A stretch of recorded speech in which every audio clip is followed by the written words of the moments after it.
The Berenstain Bears Forget Their Manners by Stan and Jan Berenstain, read aloud by Scarlett DeCurtins.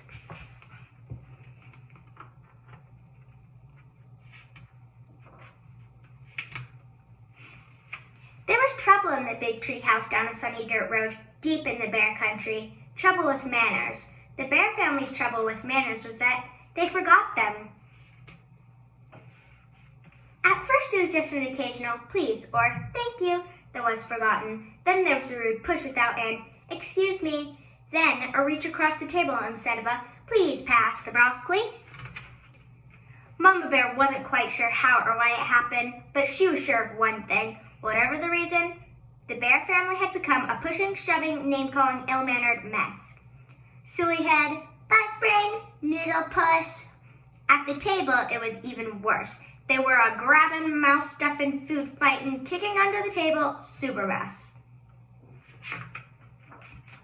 Of course, Mama Bear tried to correct Brother and Sister Bear's behavior. She tried coaxing, she tried complaining, she tried shouting. She tried going to Papa for help, though it sometimes seemed to Mama that he was part of the problem. Papa banged on the table and shouted as only he could shout, but nothing really seemed to do any good. Mama didn't like what was happening to her family, not one bit. Something had to be done. But what? The best way to fight bad habits, she thought, was with good habits. Then she thought of a plan. She got a big piece of cardboard and a marker. At the top she wrote, "The Bear Family Politeness Plan." When the plan was finished, she called a family meeting and showed it to Papa and the cubs. It certainly got the bear family's attention. Mama's plan had a list of all the rude things she wanted to stop. Besides, each one was a penalty, a job or chore that went with it. If you forgot a please or thank you, you had to sweep the front steps. If you pushed or shoved, you had to beat 2 rugs. If you got caught name-calling, you had to clean the whole cellar.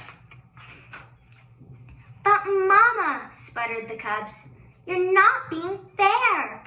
"It seems to me," she said, "that you're the ones who aren't being fair, to yourselves or anyone else. That's what manners are all about, being fair and considerate. Manners are very important. They help us get along with each other. Why, without manners, your Mama's absolutely right," interrupted Papa. "Thank you, Papa, for your comment, but interrupting is number 3 on the rude list, and the penalty is dusting the downstairs," Mama said, and handed him the feather duster. Said Brother, "this looks serious. I think we'd better come up with a plan of our own, or we're going to be doing a lot of extra chores." "What sort of plan?" asked Sister. "Well," he said, "instead of just being polite, we'll be super polite. We'll please and thank you so much that Mama will get fed up and call the whole thing off." "Yes," said Sister. "We'll be so polite she won't be able to stand it." They put their plan into action. They were super polite. On the stairs, "After you, Sister dear." "Thank you, dear brother." In the hall, "Excuse me, brother dear." "Why, certainly, my dear sister." Waiting for the bathroom, "Terribly sorry to have kept you waiting." "Think nothing of it, my dear." But it didn't work the way they expected. Mama didn't get fed up at all. And after a while, Brother and Sister forgot about being super polite, and were just polite at the table. Pass the honey, please." "Certainly." In their room, "Would you like me to help you pick up your toys?" "Thank you very much." In the yard, "Oops, sorry, I didn't mean to bump you." "That's all right, no harm done." And it turned out that Mama had been right.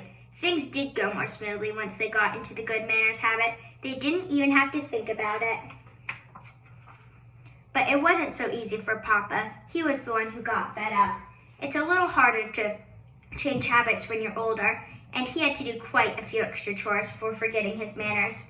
"I'm glad to get out of the house away from the politeness plan," he said as they drove the family along the highway on the trip to the supermarket. "Manners and courtesy are just as important away from home, especially on the road," said Mama as they stopped at a stop sign to let pedestrians and other cars pass. "They help us drive safely."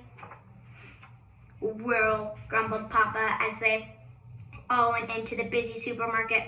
I think you can have too much of a good thing. You've got to have common sense along with manners.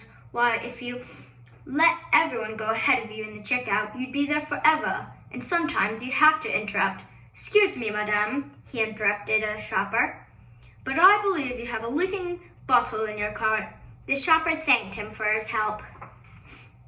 You see, he said, driving home, there's more to life than remembering your manners. Besides, manners are all right for cubs and mama bears, but we papa bears have other things to think about. At that moment, the car in front stopped suddenly, and Papa bumped into it. He was furious.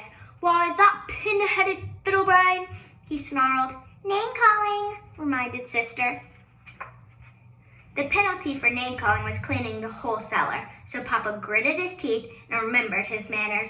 And a good thing, too, because climbing out of the car was the biggest, angriest bear he had ever seen.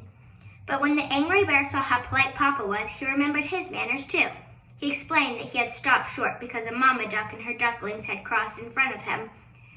Then he and Papa looked at their bumpers and saw that no harm had been done.